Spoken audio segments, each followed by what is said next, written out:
तो आज का पहला क्वेश्चन है, what is the estimation of the total food grains production in India in 2020-21?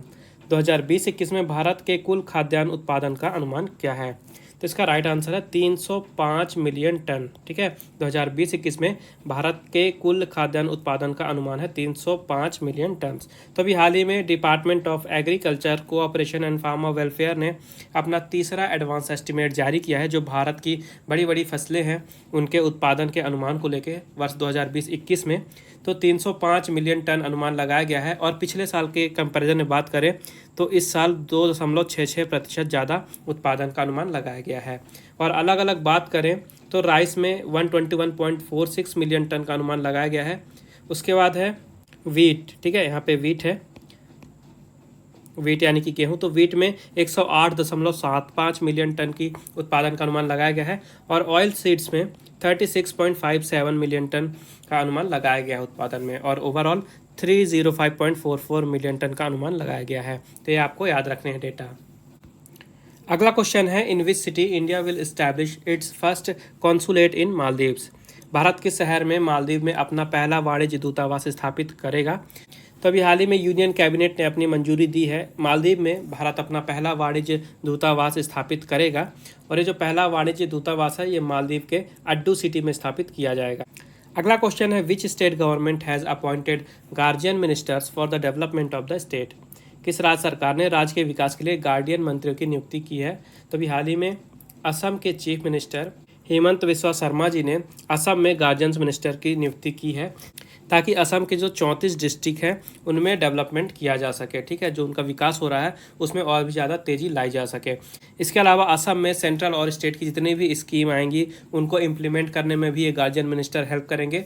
और वहाँ पे हेल्प की जाएगी पीपल्स को कि ज़्यादा से ज़्यादा फ़ायदा उठा सकें इन केंद्र की और राज्य की स्कीमों का। ठीक है, बात कर लेते हैं असम की। तो यहाँ की कैपिटल है दिसपुर, चीफ मिनिस्टर है हेमंत बिस्वा शर्मा, नाम काफ़ी ज़्यादा इंपॉर्टेंट है, और गवर्नर है जगदीश मुखी।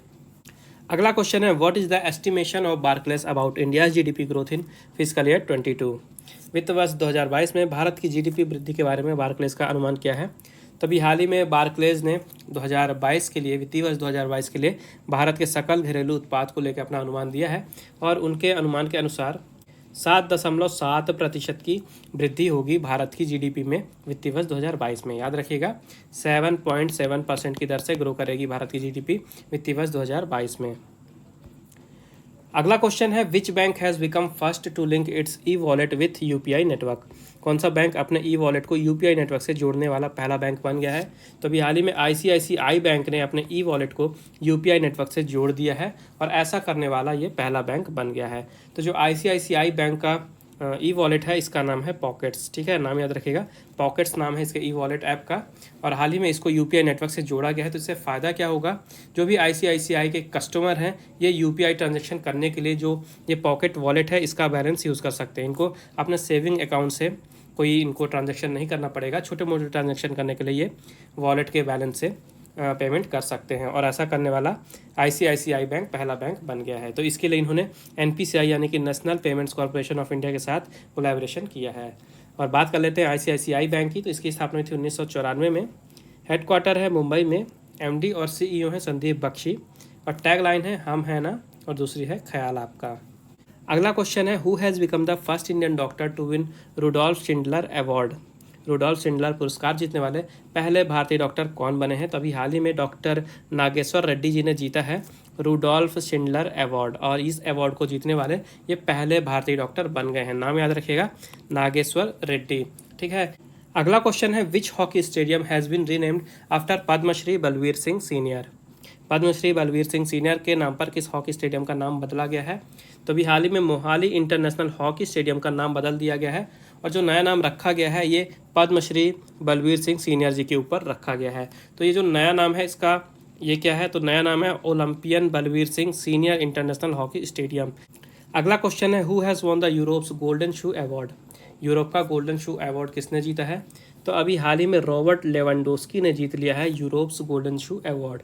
नाम याद रखिएगा, रॉबर्ट लेवेंडोस्की। ठीक है, तो बायर मुनिक के ये प्लेयर हैं और हाल ही में इन्होंने यूरोप्स गोल्डन शू अवार्ड जीता है, क्योंकि यूरोप में जो डोमेस्टिक लीग हुई थी फुटबॉल की, इनमें ये टॉप स्कोरर रहे हैं। ठीक है, इसके अलावा टोटनहाम हॉटस्पर के कैप्टन और स्ट्राइकर हैरी केन, ठीक है, हैरी केन नाम याद रखना है, इन्होंने प्रीमियर लीग गोल्डन बूट जीता है।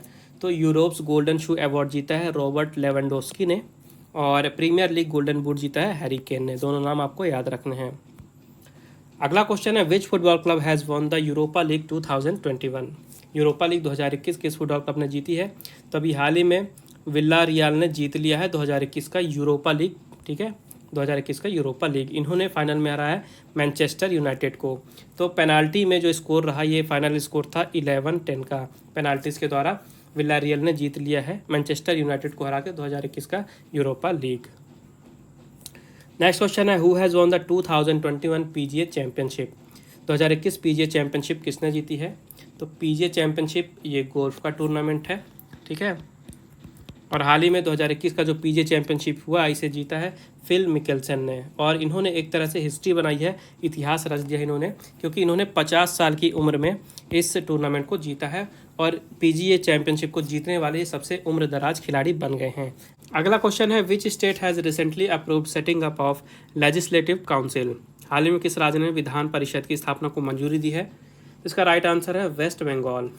काफ़ी ज़्यादा इंपॉर्टेंट क्वेश्चन है, ये याद जरूर रखिएगा। हाल ही में पश्चिम बंगाल के कैबिनेट ने विधान परिषद की स्थापना को मंजूरी दी है, ठीक है। तो वेस्ट बंगाल के पहले आंध्र प्रदेश, कर्नाटका, तेलंगाना, महाराष्ट्र, बिहार और उत्तर प्रदेश में ही सिर्फ लेजिस्लेटिव काउंसिल है, यानी विधान परिषद है। और अब वेस्ट बंगाल में भी विधान परिषद की स्थापना को मंजूरी दे दी गई है। तो जिस तरह से भारत के पार्लियामेंट में 2 हाउस होते हैं, लोअर हाउस, अपर हाउस, यानी कि लोकसभा और राज्यसभा, उसी तरह से जो स्टेट का सभा होता है, वहाँ पे 2 हाउस होते हैं, यहाँ पे भी लोअर हाउस और अपर हाउस। तो जो लोअर हाउस है ये क्या होता है? लेजिस्लेटिव असेंबली, यानी कि विधान सभा, ठीक है, ये तो आप सभी को पता है। लेकिन यहाँ पे जो अपर हाउस होता है ये होता है लेजिस्लेटिव काउंसिल, यानी कि विधान परिषद, ये स्टेट लेवल की है, ठीक है। तो इसी की स्थापना को मंजूरी दे दी गई है पश्चिम बंगाल की कैबिनेट के द्वारा। तो पहले भी यहाँ पे लेजिस्लेटिव काउंसिल था वेस्ट बंगाल पे, लेकिन 1969 में जो यूनाइटेड फ्रंट गवर्नमेंट थी, इनके द्वारा इसे एबॉलिश कर दिया गया था, निष्कासित कर दिया गया था, ठीक है। तो बात कर लेते हैं वेस्ट बंगाल की। तो यहाँ की चीफ मिनिस्टर है ममता बनर्जी, गवर्नर है जगदीप धनखड़ और कैपिटल है कोलकाता। और लेजिस्लेटिव काउंसिल से आपको क्या पॉइंट याद रखने हैं कि एक तो ये अपर हाउस माना जाता है स्टेट लेजिस्लेचर का, दूसरी चीज़ कि भारत के कॉन्स्टिट्यूशन में ये आर्टिकल 169 के अंडर में इसे इस्टेब्लिश किया जाता है। आर्टिकल 169 आपको याद रखना है। अगला क्वेश्चन है, which state has launched Amrit Vahini app and chatbot app?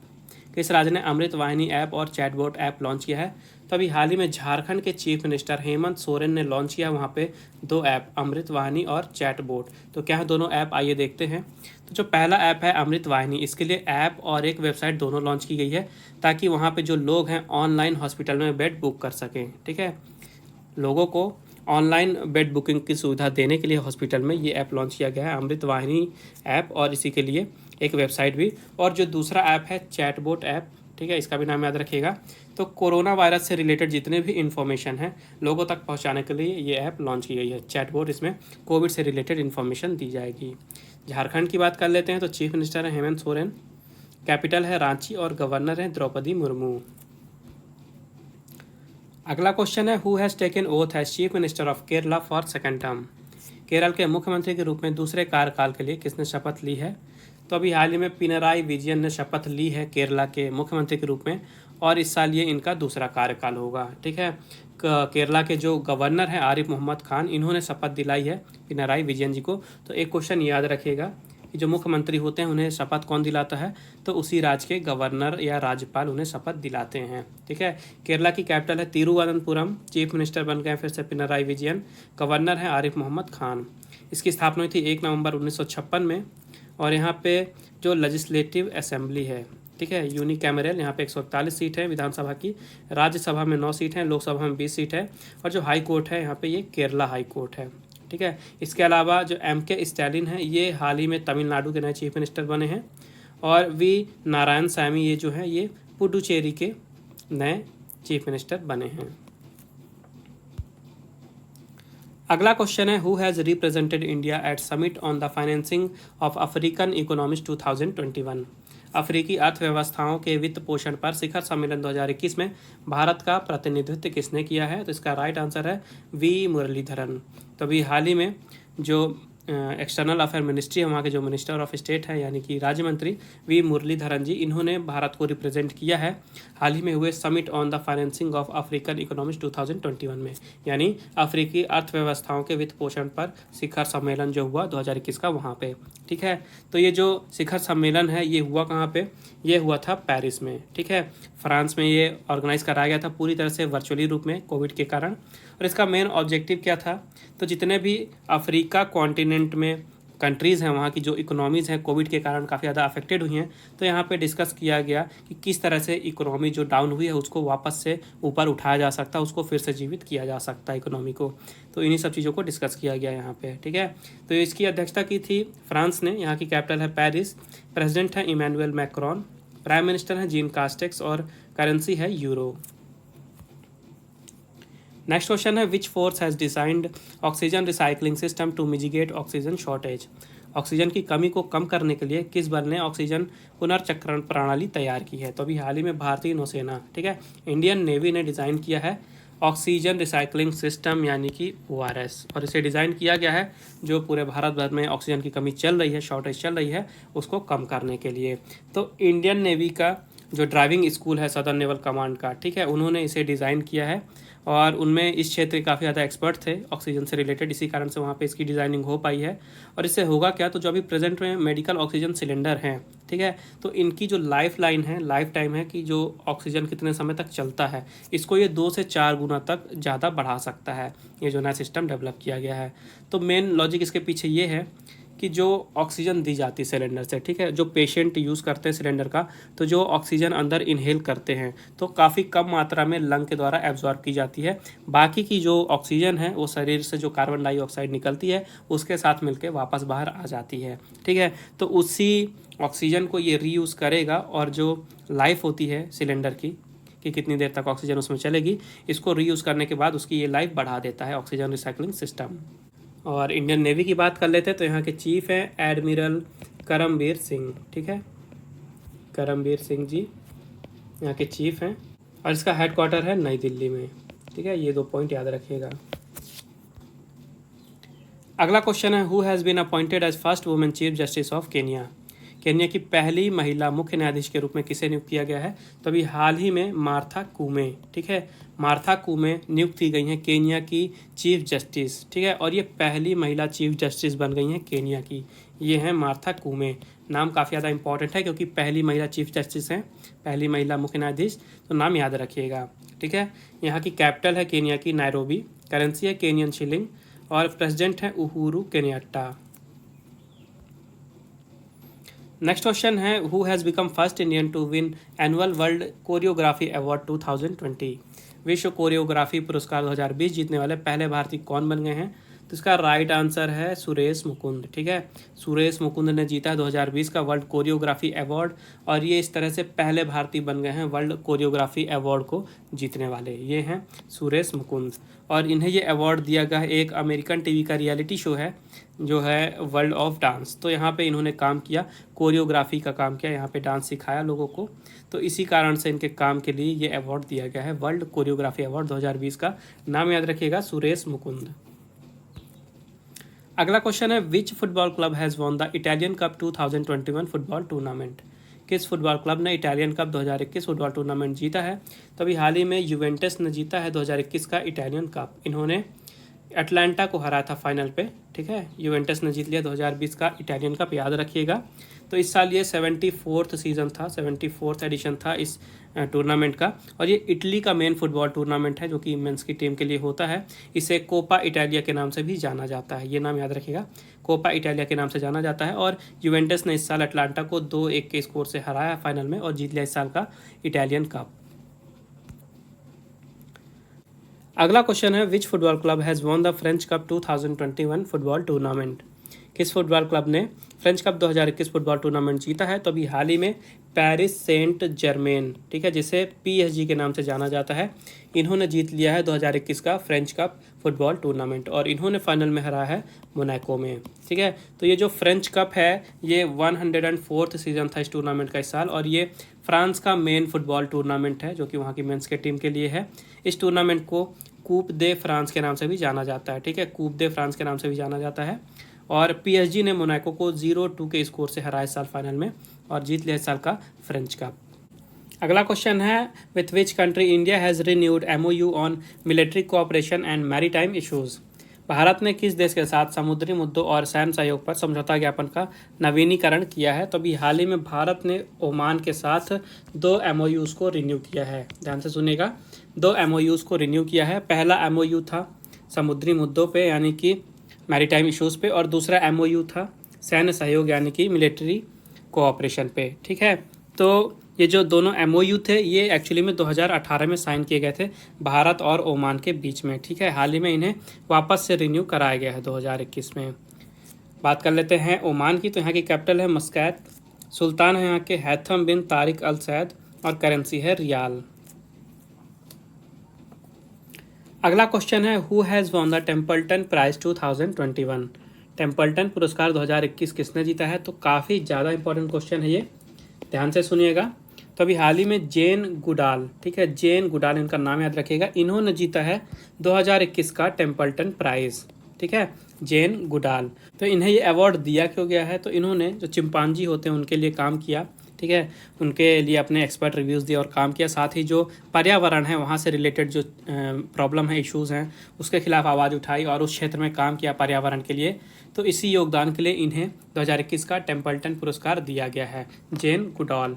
ठीक है, और ये अवार्ड जो है इसकी स्थापना हुई थी 1972 में और इसका नाम दिया गया है सर जॉन टेम्पल्टन के ऊपर। ठीक है, सर जॉन टेम्पल्टन याद रखिएगा।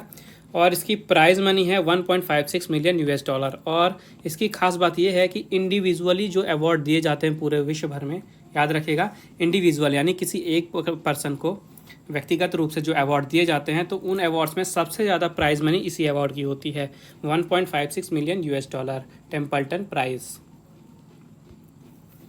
अगला क्वेश्चन है, which country has hosted the 7th meeting of BRICS astronomy working group. BRICS की खगोल विज्ञान कार्य समूह की 7वीं बैठक की मेज़बानी किस देश ने की है। तो अभी हाल ही में भारत ने मेज़बानी की है ब्रिक्स की खगोल विज्ञान कार्य समूह की 7वीं बैठक। ठीक है, याद रखिएगा, ब्रिक्स की जो चेयरमैनशिप है ये 2021 में भारत के पास है। तो जितनी भी मीटिंग वगैरह का होंगी तो सबकी अध्यक्षता भारत ही करेगा। तो अभी हाल ही में ब्रिक्स की एस्ट्रोनॉमी वर्किंग ग्रुप की 7वीं मीटिंग हुई, तो इसकी अध्यक्षता की है भारत ने। ठीक है, तो यहाँ पे जो ब्रिक्स कंट्रीज़ हैं, ब्राज़ील, रशिया, इंडिया, चाइना और साउथ अफ्रीका, यहाँ के रिप्रेजेंटेटिव यहाँ पे ज्वाइन हुए वर्चुअली, क्योंकि मीटिंग जो थी ऑनलाइन मोड में थी। ठीक है, तो और यहाँ पे डिस्कस किया गया कि जो ब्रिक्स कंट्रीज़ हैं उनके बीच में खगोल विज्ञान के क्षेत्र में किस तरह से कोऑपरेशन को और भी ज़्यादा आगे बढ़ाया जा सकता है, और क्या कुछ अभी प्रेजेंट में प्रोजेक्ट चल रहे हैं इन देशों के बीच में, इन सब पे भी डिस्कशन किया गया। तो जो ब्रिक्स है, फुल फॉर्म तो मैंने आपको बता दिया, Brazil, Russia, India, China, south Africa, और इसकी स्थापना हुई थी 2009 में, तब ये ब्रिक था। और क्वेश्चन में पूछा जाता है कि कौन सी कंट्री सबसे लास्ट में ज्वाइन किया ब्रिक्स को, तो आंसर है साउथ अफ्रीका। साउथ अफ्रीका ने 2010 में ज्वाइन किया था ब्रिक्स को, और भारत के पास 2021 की प्रेसिडेंसी है, याद रखिएगा ब्रिक्स की। अगला क्वेश्चन है, what is the name of new education technology startup launched by hero group. Hero group द्वारा शुरू की गई नई शिक्षा प्रौद्योगिकी स्टार्टअप का नाम क्या है। तो अभी हाल ही में हीरो ग्रुप ने एक नई एजुकेशन टेक्नोलॉजी स्टार्टअप लॉन्च किया जिसका नाम है हीरो वायर्ड। ठीक है, हीरो वायर्ड नाम है इस नए स्टार्टअप का, और इसे शुरू किया गया है हीरो ग्रुप के द्वारा। तो इसके लिए हीरो वायर्ड ने अलग अलग यूनिवर्सिटीज़ जैसे कि MIT हो गई या सिंगुलैरिटी यूनिवर्सिटी हो गई, इनके साथ पार्टनरशिप की है, जिसके तहत वहाँ पे पार्ट टाइम और फुल टाइम प्रोग्राम चलाए जाएंगे, फाइनेंस से रिलेटेड, टेक्नोलॉजी से related, game design, integrated programme, data science, machine learning और आर्टिफिशियल इंटेलिजेंस। तो इनके ऊपर फुल टाइम और पार्ट टाइम ऑर्गेनाइज कराए जाएंगे हीरो वायर्ड की तरफ से। हीरो ग्रुप की बात करते हैं तो यहाँ के चेयरमैन और मैनेजिंग डायरेक्टर है पंकज M मुंजल, और हेडक्वार्टर है नई दिल्ली में। अगला क्वेश्चन है, what is the name of first destroyer of Indian navy which is decommissioned recently. हाल ही में सेवा मुक्त किए गए भारतीय नौसेना के पहले विध्वंसक का नाम क्या है। तो भारत का पहला डिस्ट्रॉयर था इंडियन नेवी का, जिसका नाम था INS राजपूत। हाल ही में इसे सेवा मुक्त किया गया है, यानी डीकमीशन किया गया है। आपको नाम याद रखना है, INS राजपूत, और ये इंपॉर्टेंट है क्योंकि ये इंडियन नेवी का पहला डिस्ट्रॉयर था। तो इसको हाल ही में डीकमीशन किया गया है विशाखापट्टनम के डॉकयार्ड में। इसने 41 साल की अपनी सेवा पूरी की है। इसे 1980 4 मई 1980 में कमीशन किया गया था, यानी सेवा में लाया गया था, और इसे रशिया के द्वारा बनाया गया है। रशिया में इसका ओरिजिनल नाम जो था ये था नादेज़नी, ठीक है, ये रशियन नाम भी याद रखिएगा, नादेज़नी। और इसने कई तरह के ऑपरेशन में पार्टिसिपेट किया है भारत की नेवी की तरफ से, जैसे कि ऑपरेशन अमन, ऑपरेशन पवन, ऑपरेशन कैक्टस। तो इसी तरह के काफ़ी सारे ऑपरेशन में इसने अपनी सेवा दी थी। हाल ही में विशाखापट्टनम में इसको सेवा से मुक्त किया गया है। नाम याद रखिएगा, INS राजपूत। नेक्स्ट क्वेश्चन है, who has been reappointed as a member of the international hockey federation athletes committee. अंतर्राष्ट्रीय हॉकी महासंघ एथलीट समिति के सदस्य के रूप में फिर से किसे नियुक्त किया गया है? तो इसका राइट आंसर है PR श्रीजेश, ठीक है, PR श्रीजेश, जो कि भारतीय हॉकी टीम के गोलकीपर हैं।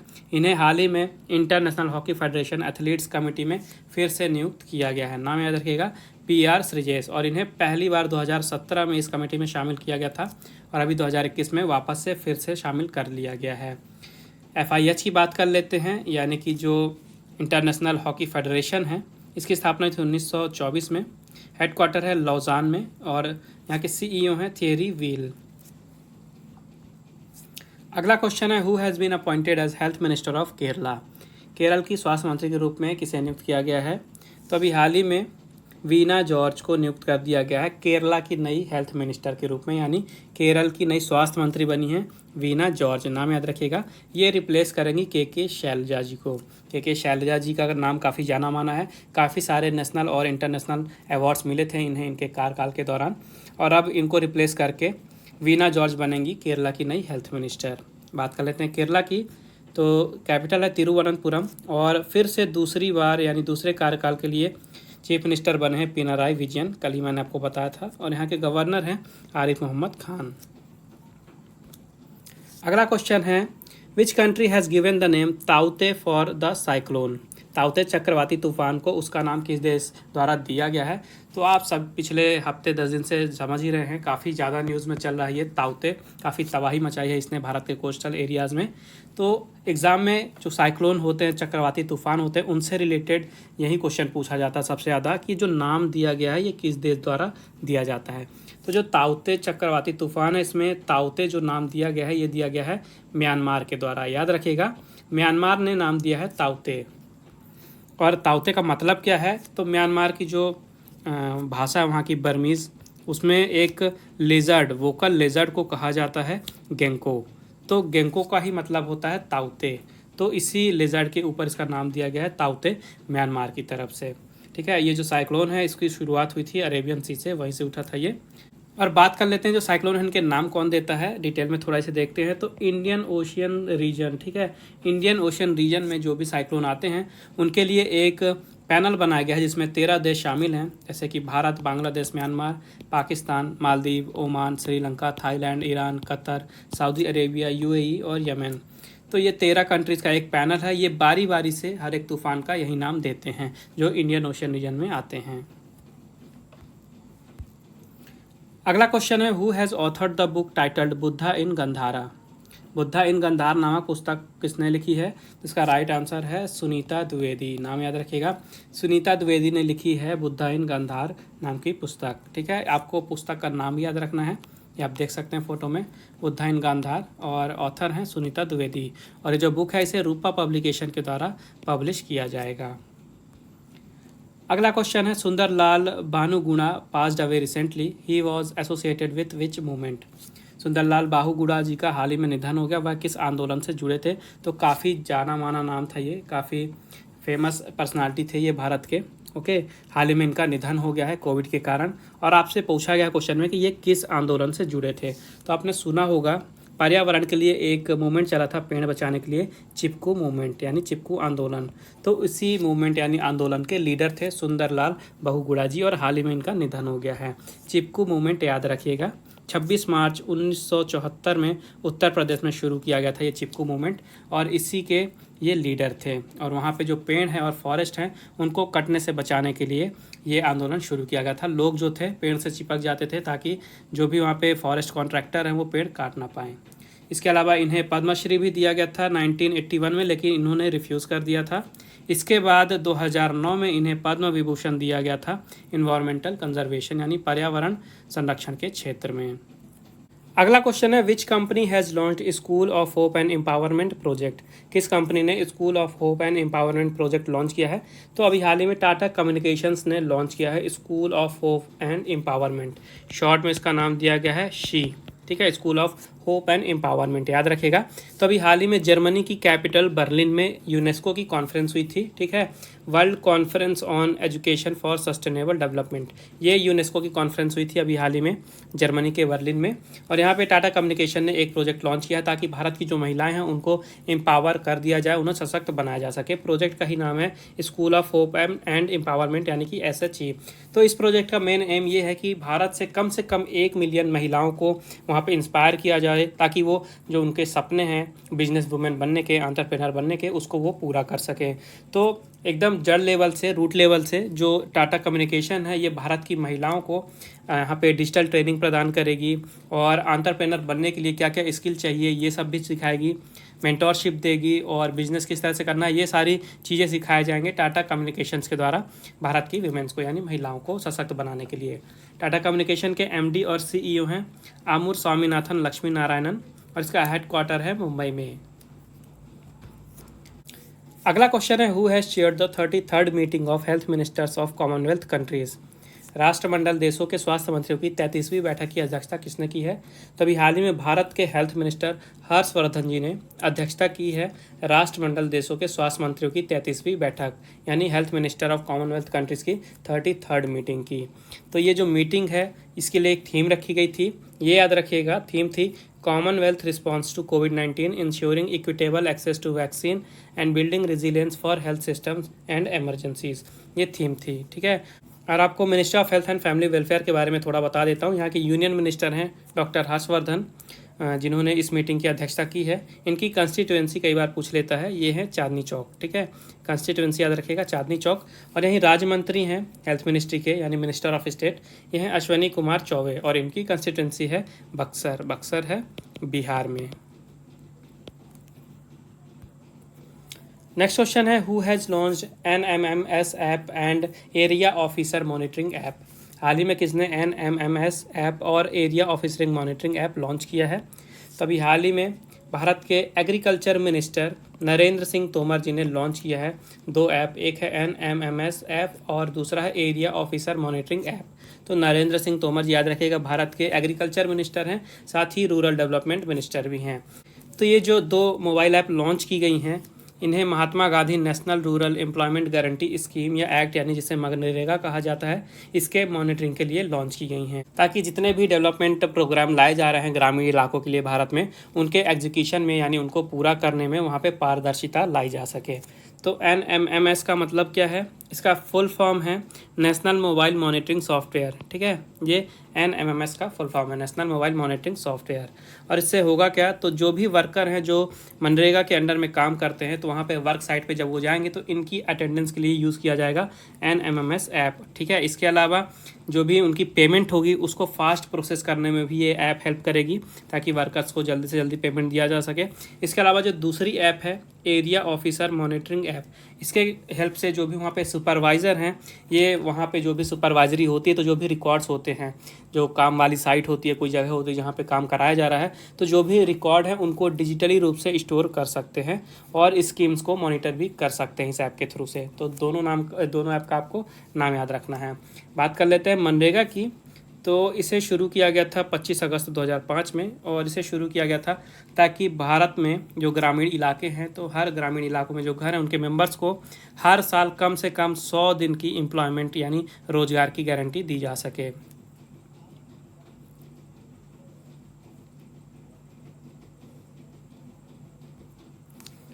अगला क्वेश्चन है who has been appointed as next ambassador of India to Liberia. Liberia में भारत के अगले राजदूत के रूप में किसे नियुक्त किया गया है? तो इसका राइट आंसर है प्रदीप कुमार यादव। नाम याद रखिएगा। हाल ही में प्रदीप कुमार यादव जी को नियुक्त कर दिया गया है लाइबेरिया में भारत के अगले राजदूत के रूप में। ठीक है, बात कर लेते हैं लाइबेरिया की। तो यहाँ की कैपिटल है मोनरोविया, प्रेसिडेंट हैं जॉर्जी विया और करेंसी है लाइबेरियन डॉलर। नेक्स्ट क्वेश्चन है what is the name of covid antibody detection kit developed by DRDO? DRDO द्वारा विकसित कोविड-19 एंटीबॉडी डिटेक्शन किट का नाम क्या है? तो अभी हाल ही में डीआरडीओ यानी कि defence research and development organisation ने एक कोविड-19 एंटीबॉडी डिटेक्शन किट डेवलप की है। इसका नाम है डिप कोवैन। याद रखिएगा, डिप कोवैन नाम है इस एंटीबॉडी डिटेक्शन किट का। तो आपसे दो चीज़ पूछ सकता है इसमें, एक तो जो किट है इसका नाम डिप कोवैन याद रखेगा, दूसरी चीज़ इसे डेवलप किसने किया है याद रखेगा, डीआरडीओ यानी कि रक्षा अनुसंधान एवं विकास संगठन, defence research and development organisation. तो डीआरडीओ की जो लैब है institute of physiology and allied sciences, इन्होंने पार्टनरशिप की थी दिल्ली के वैनगार्ड डायग्नोस्टिक प्राइवेट लिमिटेड के साथ और उसके बाद इस किट को डेवलप किया गया है। इसको हाल ही में Indian council of medical research के द्वारा अप्रूवमेंट भी मिल चुका है। बात कर लेते हैं डीआरडीओ की। तो ये डिफेंस मिनिस्ट्री के अंदर काम करता है, यानी रक्षा मंत्रालय के अंदर में काम करता है। यहाँ के चेयरमैन है डॉक्टर जी सतीश रेड्डी। हेडक्वार्टर है न्यू दिल्ली में और इसकी स्थापना हुई थी 1958 में। अगला क्वेश्चन है which country will host FIFA under 17 women's world cup in 2022? 2022 के फीफा अंडर 17 महिला विश्व कप की मेजबानी कौन सा देश करेगा? तो भारत करेगा 2022 में फीफा अंडर 17 महिला विश्व कप यानी कि अंडर 17 वुमेन्स वर्ल्ड कप की। कब? 2022 में होगा, इंडिया में होगा। तो अभी हाल ही में जो फीफा है, जो कि गवर्निंग बॉडी है फुटबॉल की ऑल ओवर द वर्ल्ड, जो कि टूर्नामेंट ऑर्गेनाइज कराती है, रूल्स और रेगुलेशन बनाती है, फेडरेशन इंटरनेशनल दे फुटबॉल एसोसिएशन, इसका शॉर्ट में फॉर्म है फीफा। इन्होंने शेड्यूल जारी किया है और फीफा का जो अंडर 17 का वर्ल्ड कप है ये भारत में बताया गया कि होगा अक्टूबर 11 से 30 के बीच में 2022 में। वहीं जो फीफा का अंडर 20 वुमेन्स वर्ल्ड कप है ये 2022 में होगा कोस्टा रिका में। और जो वुमेन्स वर्ल्ड कप है मेन, ये ऑस्ट्रेलिया और न्यूजीलैंड में होगा 2023 में। तो ये तीनों चीज़ आपको याद रखनी है। फीफा की स्थापना हुई थी 1904 में। कहाँ पे हुई थी? पेरिस में। इसका हेडक्वार्टर है ज्यूरिच में अभी प्रेजेंट में, जो कि स्विट्जरलैंड में है। 211 मेंबर्स हैं यहाँ और यहाँ के प्रेसिडेंट हैं जियानी इन्फेंटिनो। नेक्स्ट क्वेश्चन है which sport federation has won the Etienne Glichitch award? हाल ही में किस खेल महासंघ ने एटियन ग्लिचिच पुरस्कार जीता है? तो अभी हाल ही में भारत में जो हॉकी फेडरेशन है, जो हॉकी की गवर्निंग बॉडी है, हॉकी इंडिया, ठीक है, हॉकी इंडिया ने जीता है एटियन ग्लिचिच पुरस्कार। और ये जो अवार्ड है ये दिया क्यों गया है? तो भारत में जो हॉकी इंडिया है, रेगुलेटिंग बॉडी है हॉकी की, इन्होंने हॉकी के डेवलपमेंट और उसके ग्रोथ के लिए अपना जो कंट्रीब्यूशन दिया है, योगदान दिया है, इसके लिए इन्हें ये अवार्ड दिया गया है, हॉकी इंडिया को दिया गया है एटियन ग्लिचिच अवार्ड। ठीक है, और ये जो अवार्ड है ये FIH के द्वारा दिया जाता है, जो कि इंटरनेशनल लेवल पे फुटबॉल की गवर्निंग बॉडी है, फेडरेशन इंटरनेशनल दे हॉकी। ठीक है, याद रखिएगा। और ये जो अवार्ड है इसका नाम दिया गया है एटियन ग्लिचिच के ऊपर, जो कि FIH के ऑनरेबल सेक्रेटरी भी रह चुके हैं और प्रेसिडेंट भी रह चुके हैं। हॉकी इंडिया की बात कर लेते हैं तो इसका हेडक्वार्टर है नई दिल्ली में और प्रेसिडेंट हैं ज्ञानेंद्रो निनगोम्बम। और FIH की बात करते हैं तो इसकी स्थापना थी 1924 में, हेडक्वार्टर है लौजान में और CEO हैं थियरी वील। अगला क्वेश्चन है which football club has won the La Liga 2020-21 title? किस फुटबॉल क्लब ने ला लीगा 2020-21 का खिताब जीता है? तो इम्पॉर्टेंट क्वेश्चन है ये, क्योंकि जो ला लीगा है ये स्पेन का काफ़ी ज़्यादा फेमस फुटबॉल का टूर्नामेंट है, जो कि वहाँ के क्लब्स खेलते हैं। सबसे बड़ा टूर्नामेंट माना जाता है स्पेन का। और हाल ही में एटलेटिको मैड्रिड ने जीत लिया है इस साल का खिताब। इन्होंने फाइनल्स में हराया वैलाडोलिड को। ठीक है, याद रखेगा, एटलेटिको मैड्रिड ने जीता है ला लीगा 2020-21 का टाइटल। इन्होंने फाइनल में हराया था वैलाडोलिड को और जो फाइनल स्कोर था ये था 2-1 का, 2-1 के स्कोर से हराया है। अगला क्वेश्चन है which football club has won the women's champions league trophy 2021? किस फुटबॉल क्लब ने महिला चैंपियंस लीग ट्रॉफी 2020-21 जीती है?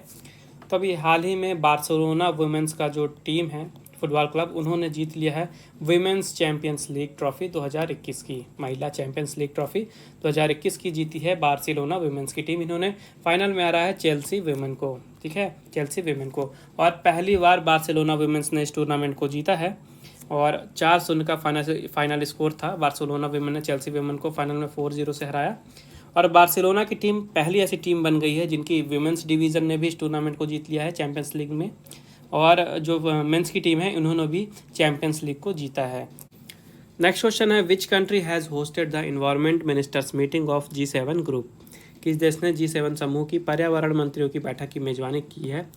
तो जो G7 ग्रुप है इसकी प्रेसिडेंसी है यानी अध्यक्षता इस साल यूनाइटेड किंगडम के पास, यूके के पास।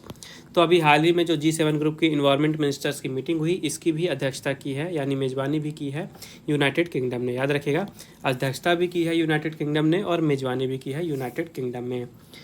इसके अलावा जो G7 ग्रुप के यहाँ पे मेंबर्स हैं USA, Canada, Britain, Italy, France, Germany और जापान, यहाँ के इन्वायरमेंट मिनिस्टर इस मीटिंग को अटेंड किया उन्होंने। और इस मीटिंग में डिस्कस किया गया कि जो ग्लोबल वार्मिंग है उसके खिलाफ जो एक्शन लिए जा रहे हैं, एफर्ट्स किए जा रहे हैं, कार्य किए जा रहे हैं पूरे विश्व भर में से ग्लोबल वार्मिंग को कम करने के लिए।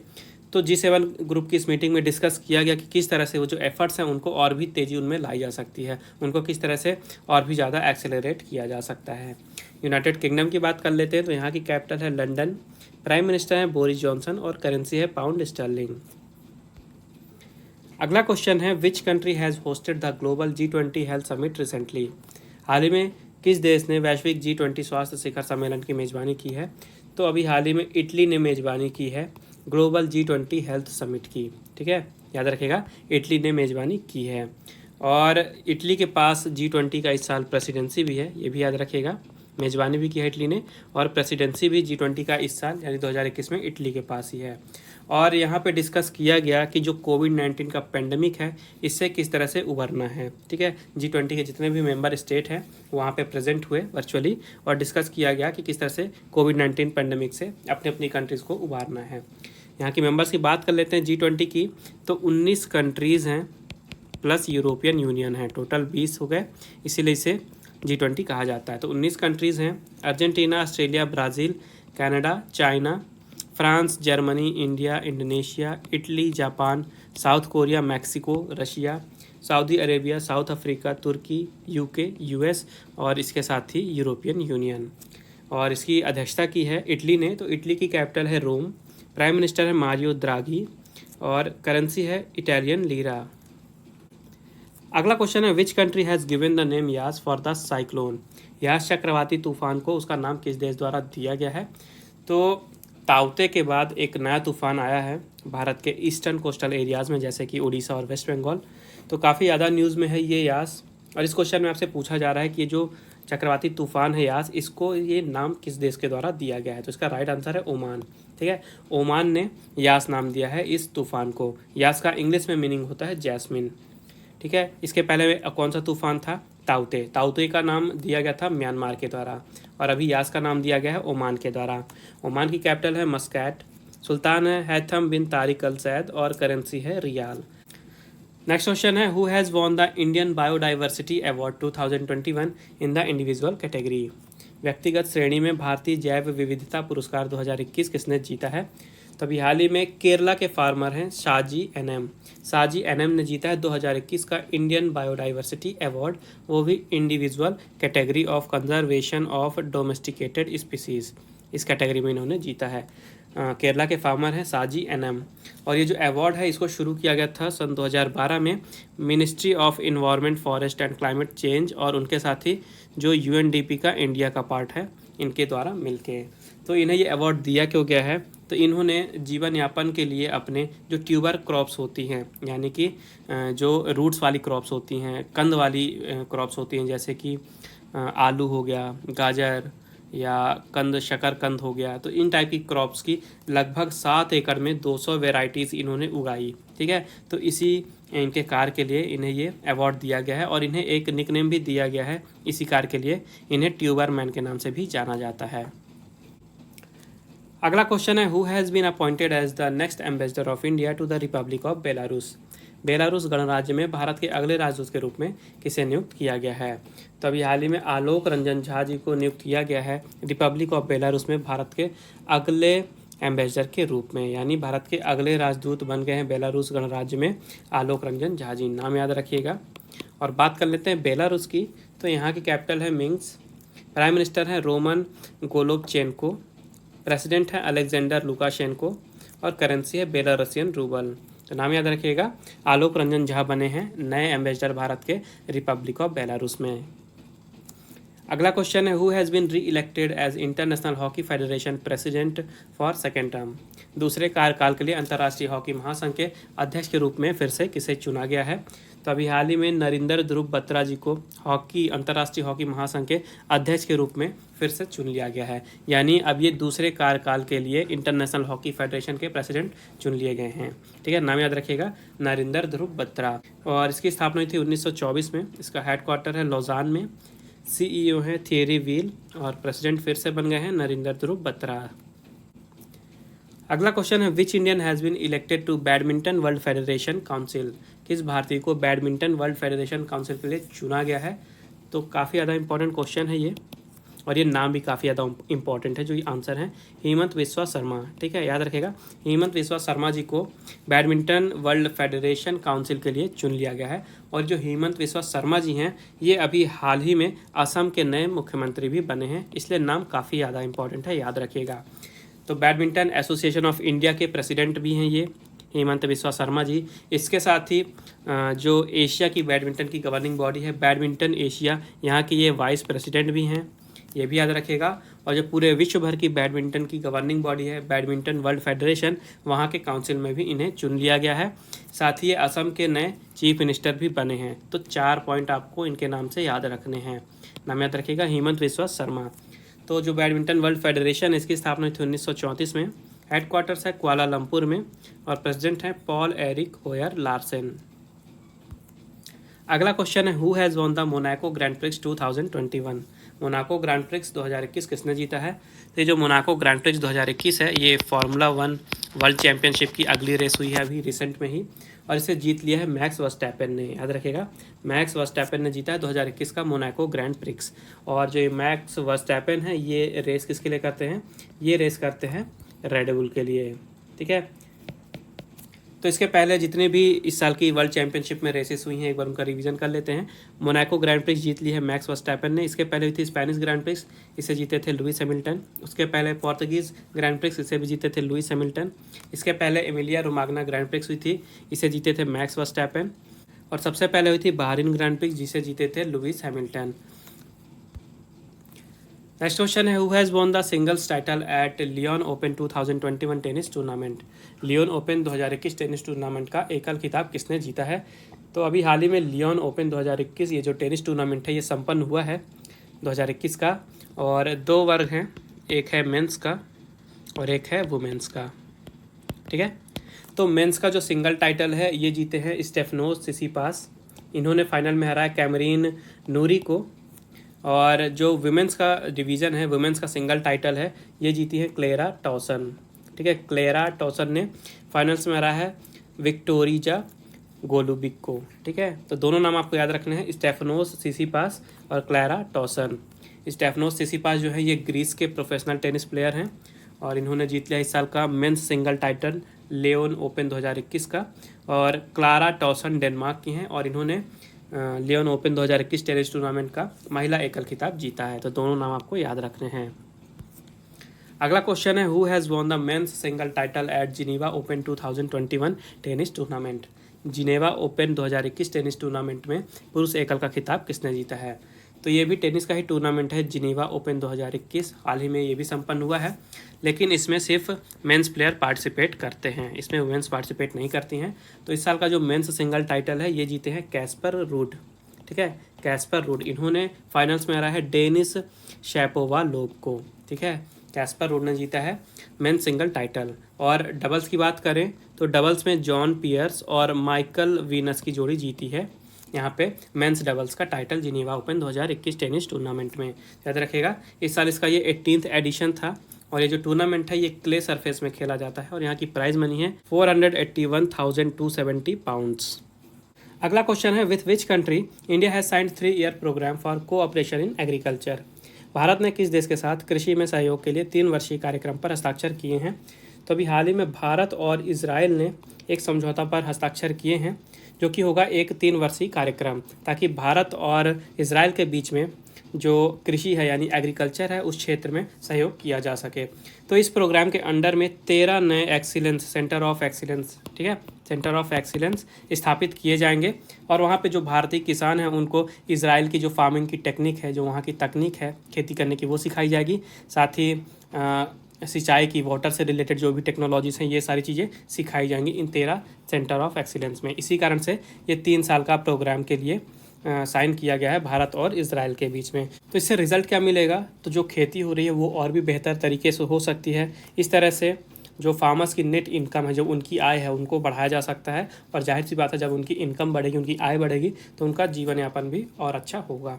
बात कर लेते हैं इजराइल की। तो यहाँ की कैपिटल है यरूशलेम, प्राइम मिनिस्टर है बेंजामिन नेतन्याहू, करेंसी है इजरायली शेकेल और प्रेसिडेंट है रिवेन रिवलिन। अगला क्वेश्चन है which state government has launched Sanjeevani परियोजना। किस राज्य सरकार ने संजीवनी परियोजना शुरू की है।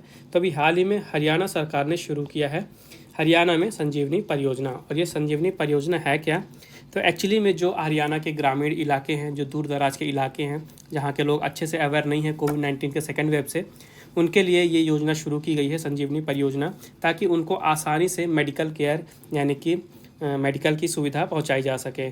तो जितने भी पेशेंट हैं गांव के इलाकों में जहां पे हल्के या मॉडरेट सिम्टम है कोविड-19 के, उनको ट्रीटमेंट दिया जाएगा सरकार की तरफ से। साथ ही लोगों के बीच में कोविड-19 का जो सेकंड वेव है उसके लिए अवेयरनेस फैलाई जाएगी, क्या होता है, किस तरह से इसे बच के रखना है, अगर हो जाता है तो किस तरह से इसका ट्रीटमेंट करना है, ठीक है। ये सारी चीज़ें की जाएंगी इसी परियोजना के अंडर में।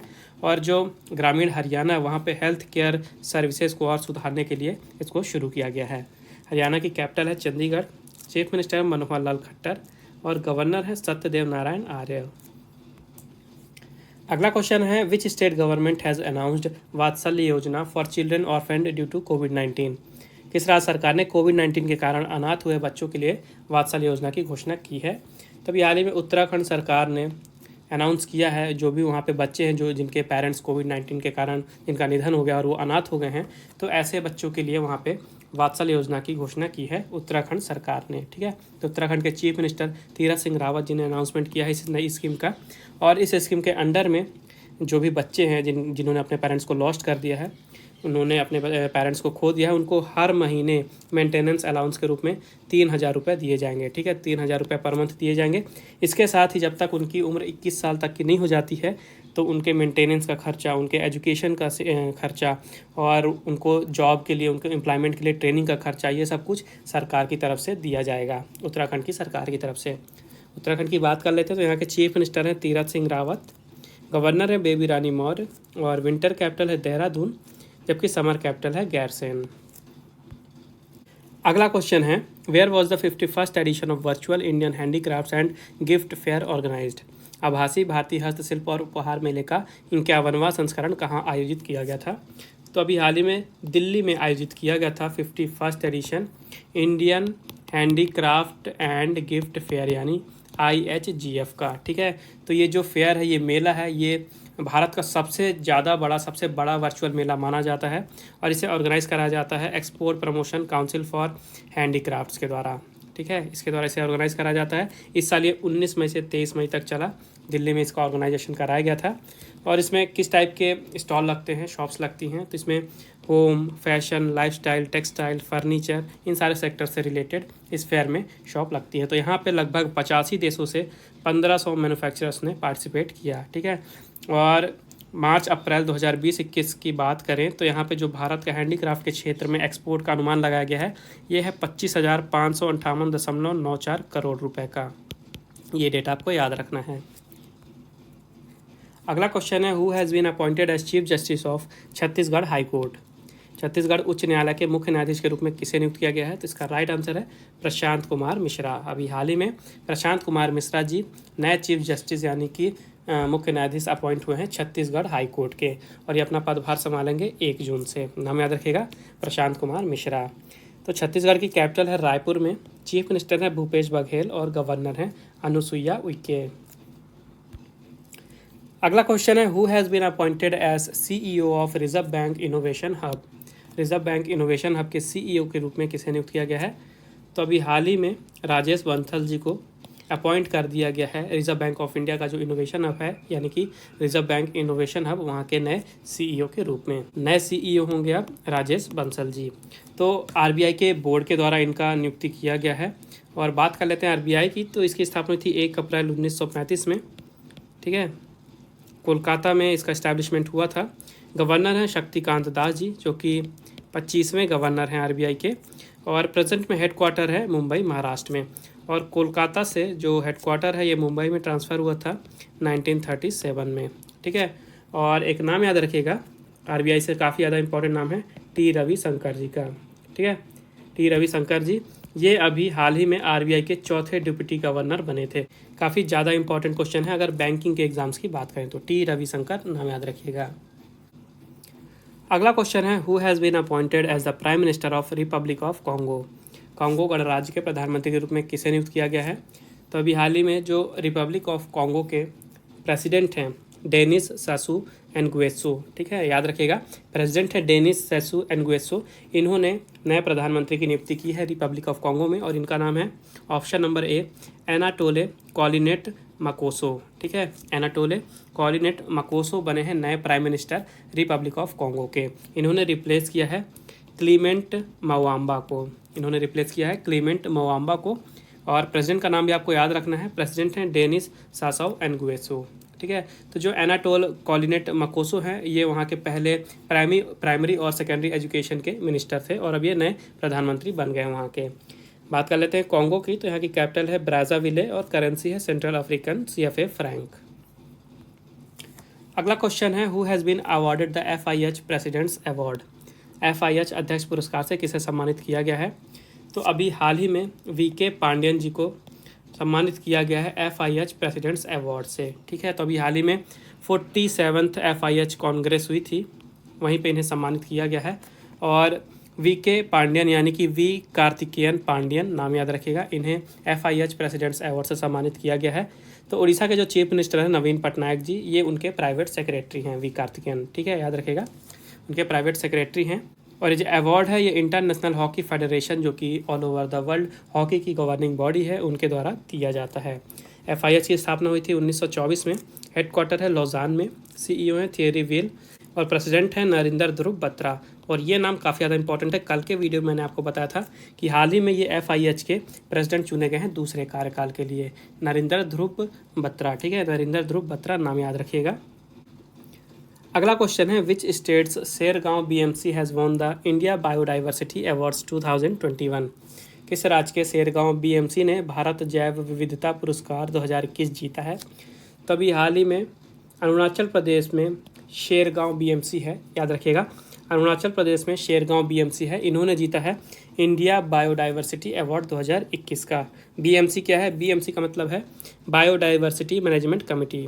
तो अरुणाचल प्रदेश के शेरगांव बायोडाइवर्सिटी मैनेजमेंट कमेटी ने बेस्ट BMC का अवार्ड जीता है इंडिया बायोडाइवर्सिटी अवार्ड 2021 में। और ये जो अवार्ड थे इस साल इनका ये 5वां एडिशन था, 5th एडिशन था।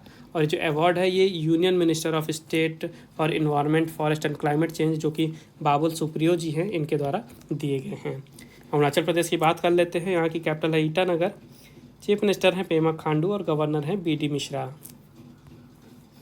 अगला क्वेश्चन है, who has authored the book titled India and Asian geopolitics the past present.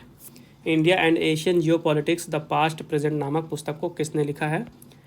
तो इसका राइट आंसर है शिव शंकर मेनन, ठीक है। हाल ही में शिव शंकर मेनन जी ने लिखी है India and Asian geopolitics the past present नाम की पुस्तक। तो आपको दोनों चीज़ याद रखनी है, पुस्तक का नाम भी याद रखना है India and the Asian geopolitics the past present, और ऑथर का नाम भी याद रखना है शिव शंकर मेनन, ठीक है। और इनका नाम इसलिए इम्पोर्टेंट है क्योंकि ये प्राइम मिनिस्टर के नेशनल सिक्योरिटी एडवाइज़र भी रह चुके हैं और फॉरेन सेक्रेटरी भी रह चुके हैं। नाम याद रखिएगा शिव शंकर मेनन। अगला क्वेश्चन है, एट विच नेशनल पार्क चीता विल बी री इंट्रोड्यूस्ड इनटू इंडिया। किस राष्ट्रीय उद्यान में चीता को भारत में फिर से पेश किया जाएगा? तो इसका राइट आंसर है कूनो नेशनल पार्क। और ये जो कूनो नेशनल पार्क है ये है मध्य प्रदेश में। तो मध्य प्रदेश के नेशनल पार्क में 10 अफ्रीकन चीते आने वाले हैं, और इसके साथ ही चीता को भारत में फिर से पेश किया जाएगा, यानी री इंट्रोड्यूस किया जाएगा। तो एक्चुअली में 1952 में, ठीक है, 1952 में जो चीता है इनको भारत में विलुप्त घोषित कर दिया गया था, और अब नवंबर 2021 में जो मध्य प्रदेश का कूनो नेशनल पार्क है, यहाँ पे 10 चीते लाए जाएंगे जो कि साउथ अफ्रीका और नामीबिया से लाए जाएंगे। ठीक है, तो इस तरह से भारत में दोबारा से चीता को लाया जाएगा और ऐसा पहली बार हो रहा है किसी बड़े मांसाहारी पशु को एक कॉन्टिनेंट से दूसरे कॉन्टिनेंट में लाया जा रहा है। तो 10 अफ्रीकन चीता ला जाएंगे, याद रखिएगा। कूनो नेशनल पार्क है मध्य प्रदेश में। यहाँ के चीफ मिनिस्टर हैं शिवराज सिंह चौहान, गवर्नर है आनंदीबेन पटेल जो कि मध्य प्रदेश के साथ ही साथ उत्तर प्रदेश की भी गवर्नर हैं, और मध्य प्रदेश की कैपिटल है भोपाल। और ये जो ऊपर 3 नाम है, Panna national park, Bandhavgarh national park और कान्हा नेशनल पार्क, ये भी मध्य प्रदेश में ही हैं। अगला क्वेश्चन है, what is the amount of foreign direct investment inflow attracted by India in fiscal year 21। वित्त वर्ष 21 में भारत द्वारा आकर्षित प्रत्यक्ष विदेशी निवेश प्रवाह की राशि कितनी है। तो इस क्वेश्चन में सिंपल से आपसे ये पूछा जा रहा है कि वित्तीय वर्ष 2021 में भारत के द्वारा कितना FDI अट्रैक्ट किया गया। तो इसका राइट आंसर है 81.72 बिलियन US डॉलर। ठीक है, भारत ने वित्तीय वर्ष 21 में 81.72 बिलियन US डॉलर की जो FDI है इसे अपनी ओर आकर्षित किया है, और अब तक का भारत के द्वारा ये FDI का अट्रैक्ट किया गया सबसे ज़्यादा अमाउंट है। मतलब इतना ज़्यादा अमाउंट कभी भी FDI नहीं आया है भारत में। पिछले साल आया था 74.39 बिलियन, और पिछले साल के कंपैरिजन में इस साल 10% ज़्यादा FDI आया है भारत में। ठीक है, तो सबसे ज़्यादा इन्वेस्टिंग कंट्री कौन सी रही है। तो सबसे ज़्यादा इन्वेस्ट करने वाली कंट्री रही है सिंगापुर, जिन्होंने टोटल FDI में से 29% इन्वेस्ट किया भारत में से। उसके बाद दूसरे नंबर पर रही है USA 23% के साथ, और तीसरे नंबर पर रही है मॉरिशियस 9% के साथ। और सबसे ज़्यादा क्षेत्र कौन सा था जहाँ पे FDI की गई है, जहाँ पे फॉरेन डायरेक्ट इन्वेस्टमेंट की गई है। तो सबसे बड़ा क्षेत्र था कंप्यूटर सॉफ्टवेयर और हार्डवेयर का, यहाँ पे टोटल 44% FDI की गई है। इसके बाद दूसरे नंबर पर है कंस्ट्रक्शन एक्टिविटीज़, यहाँ पे 13% FDI की गई है, और इसके बाद है सर्विसेज सेक्टर, जहाँ पे 8% की FDI की गई है। इसके अलावा स्टेट वाइज बात की जाए तो गुजरात सबसे ऊपर रहा, मतलब गुजरात में सबसे ज़्यादा FDI की गई है। यहाँ पे टोटल 37% शेयर था FDI की, जो कि गुजरात में की गई है। अगला क्वेश्चन है, which state has approved the Lakshmi भंडार प्रोजेक्ट एंड दुआरे राशन स्कीम। किस राज्य ने लक्ष्मी भंडार परियोजना और दुआरे राशन योजना को मंजूरी दी है। तो अभी हाल ही में पश्चिम बंगाल कैबिनेट ने लक्ष्मी भंडार प्रोजेक्ट और दुआरे राशन स्कीम को मंजूरी दी है। तो एक्चुअली में वहाँ पे 3 वेलफेयर प्रोजेक्ट को मंजूरी दी गई है इम्प्लीमेंटेशन के लिए। एक है लक्ष्मी भंडार प्रोजेक्ट, दूसरा है स्टूडेंट क्रेडिट कार्ड इनिशिएटिव, और तीसरा है दुआरे राशन। ठीक है, तो इन तीनों प्रोग्राम के बारे में आइए देख लेते हैं थोड़ा सा। तो जो लक्ष्मी भंडार प्रोजेक्ट है, ये जो वहाँ की महिलाएं हैं उनके इनकम से रिलेटेड स्कीम है। इस स्कीम के अंडर में जो भी परिवार की फीमेल हेड होंगी, जो महिला हेड होंगी, तो अगर वो जनरल कैटेगरी का परिवार है तो जो महिला हेड है उनको हर महीने 500 रुपये अलावेंस दिया जाएगा। उसके अलावा अगर परिवार SC/ST से बिलोंग करता है तो जो महिला हेड है उनको हर महीने 1000 रुपये अलावेंस दिया जाएगा। इसके बाद जो स्टूडेंट क्रेडिट कार्ड इनिशिएटिव है, इससे स्टूडेंट हैं जो वहाँ के पढ़ना चाहते हैं उनको इंटरेस्ट है 10 लाख रुपए तक का इंटरेस्ट दिया जाएगा, एकदम लो रेट पे। 4% का इंटरेस्ट रेट रखा गया है और 10 लाख रुपए तक का ये लोन ले सकते हैं। और जो तीसरा है दुआरे राशन, इसमें क्या होगा, तो लगभग पश्चिम बंगाल के 1.5 करोड़ घरों तक जो ज़रूरी चीज़ें हैं उनको डिलीवरी किया जाएगा एकदम फ्री में। डिलीवरी का वहाँ पे कोई चार्ज नहीं लिया जाएगा, तो घर घर जाके चीज़ों की डिलीवरी की जाएगी, ज़रूरत चीज़ों की। बात कर लेते हैं पश्चिम बंगाल की। तो यहाँ के चीफ मिनिस्टर हैं ममता बनर्जी, गवर्नर है जगदीप धनखड़, और कैपिटल है कोलकाता। ठीक है, और पश्चिम बंगाल से एक और इम्पॉर्टेंट याद रखिएगा न्यूज़, अभी हाल ही में पश्चिम बंगाल की कैबिनेट ने वहाँ पे विधान परिषद की स्थापना को मंजूरी दे दी है। अगला क्वेश्चन है, what is the estimation of SBI's eco wrap report about GDP of India in 2020-21। 2020-21 में भारत की GDP के बारे में SBI की इको रैप रिपोर्ट का क्या अनुमान है। तो अभी हाल ही में SBI ने इको रैप रिपोर्ट अपनी प्रकाशित की है, और उनके इस रिपोर्ट के अनुसार वर्ष 2020 और 21 में जो भारत की GDP है इसमें 7.3% की गिरावट देखने को मिल सकता है। तो इसका राइट आंसर है -7.3%, यानी 7.3% का कॉन्ट्रैक्शन देखने को मिलेगा भारत की GDP में। इसके अलावा ये भी बताया गया है कि 2020-21 का ये जो चौथा तिमाही है, ठीक है, चौथे तिमाही में 1.3% की दर से ऊपर उठेगी GDP। और ओवरऑल अगर 2020-21 की बात करें तो 7.3% की गिरावट देखने को मिलेगी। और SBI की बात कर लेते हैं। तो SBI की स्थापना हुई थी 1 जुलाई 1955 में। ठीक है, 1 जुलाई को ही भारत में SBI डे के रूप में मनाया जाता है। और SBI का पुराना नाम था इंपीरियल बैंक ऑफ इंडिया, ये भी याद रखिएगा। इसका हेडक्वार्टर है मुंबई में। चेयरमैन है दिनेश कुमार खारा, रिसेंट में ये अपॉइंट हुए थे, नाम काफ़ी ज़्यादा इंपॉर्टेंट है। और SBI की टैगलाइन है, the nation banks on us, pure banking nothing else, with you all the way, a bank of the common man, और the banker to every Indian. तो ये सारी टैगलाइन है इसकी। अगला क्वेश्चन है who has become the first right wing president of Ecuador in 14 years. 14 वर्षों में पहली बार इक्वाडोर के दक्षिणपंथी राष्ट्रपति कौन बने हैं?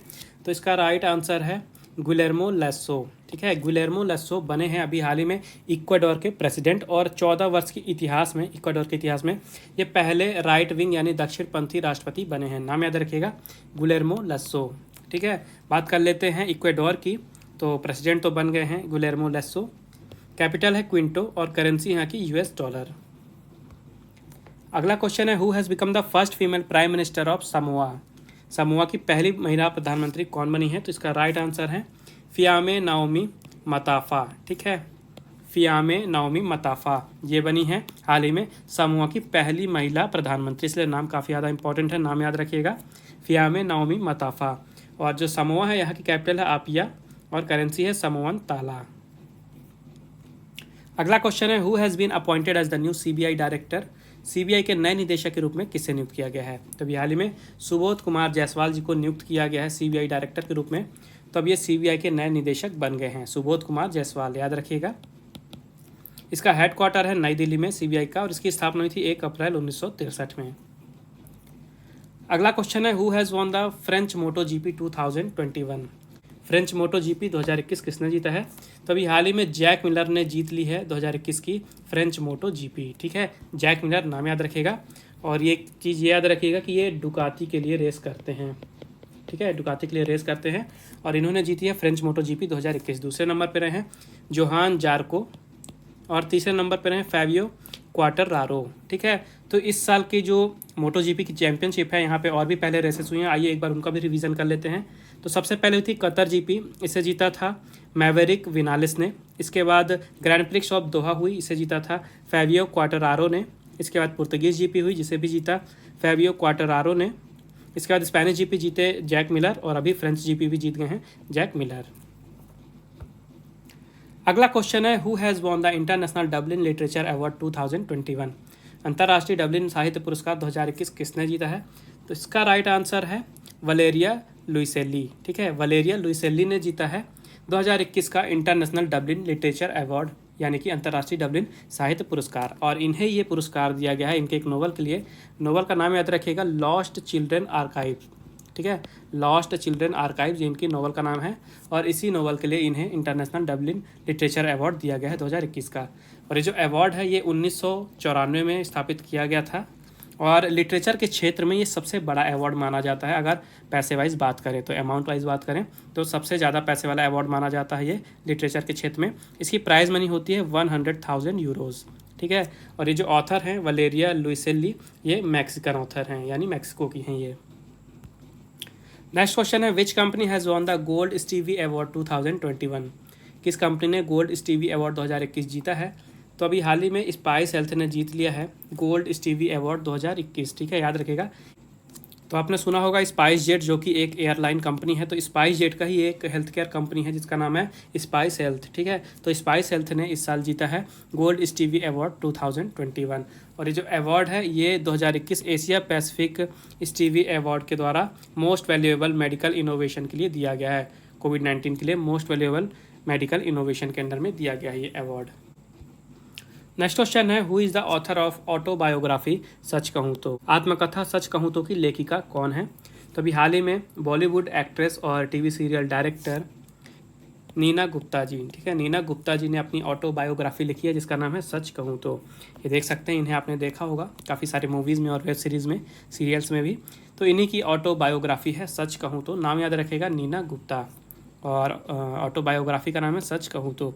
और ये जो बुक है ये पेंगुइन रैंडम हाउस इंडिया के द्वारा पब्लिश की जाएगी 14 जून 2021 को। अगला क्वेश्चन है who has lead Indian delegation in the third foreign office consultations between India and New Zealand.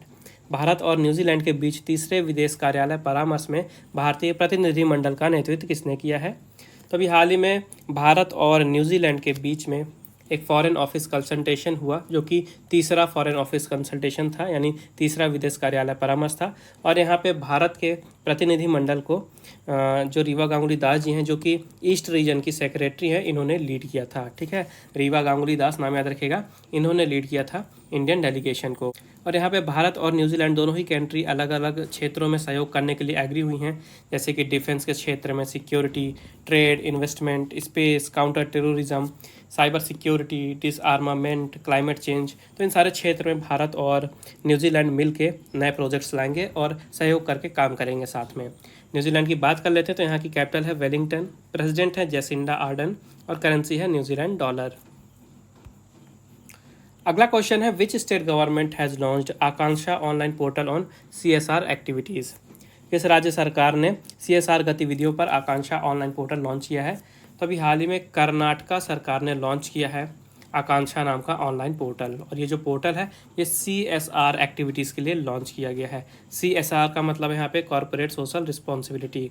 ठीक है, तो CSR एक्टिविटीज़ के लिए इस पोर्टल को लॉन्च करने वाला कर्नाटका भारत का पहला स्टेट बन गया है इस टाइप का पोर्टल लाने वाला। ठीक है, और ये CSR क्या है? तो ये एक मैनेजमेंट कॉन्सेप्ट है जिसके अंडर में जो भी कंट्रीज़ हैं जिनके ऊपर ये लागू होता है, उनको अपने बिजनेस ऑपरेशन के साथ सोशल और इन्वायरमेंटल, ध्यान रखिएगा, सामाजिक और पर्यावरण से रिलेटेड जितने भी प्रॉब्लम्स हैं, इश्यूज़ हैं और कंसर्न्स हैं, इन सबको भी अपने बिजनेस ऑपरेशन के साथ में लेके चलना पड़ता है। और भारत में CSR लागू किया गया था 1 अप्रैल 2014 को, और CSR को लीगली लागू करने वाला भारत विश्व का पहला देश बना था। ये पॉइंट याद रखिएगा। बात कर लेते हैं कर्नाटका की, तो यहाँ के चीफ मिनिस्टर हैं BS येदियुरप्पा, गवर्नर है वाजूभाई वाला और कैपिटल है बेंगलुरु। अगला क्वेश्चन है, which state union territory government has launched SASCM scheme. किस राज्य केंद्र शासित प्रदेश की सरकार ने SASCM योजना शुरू की है?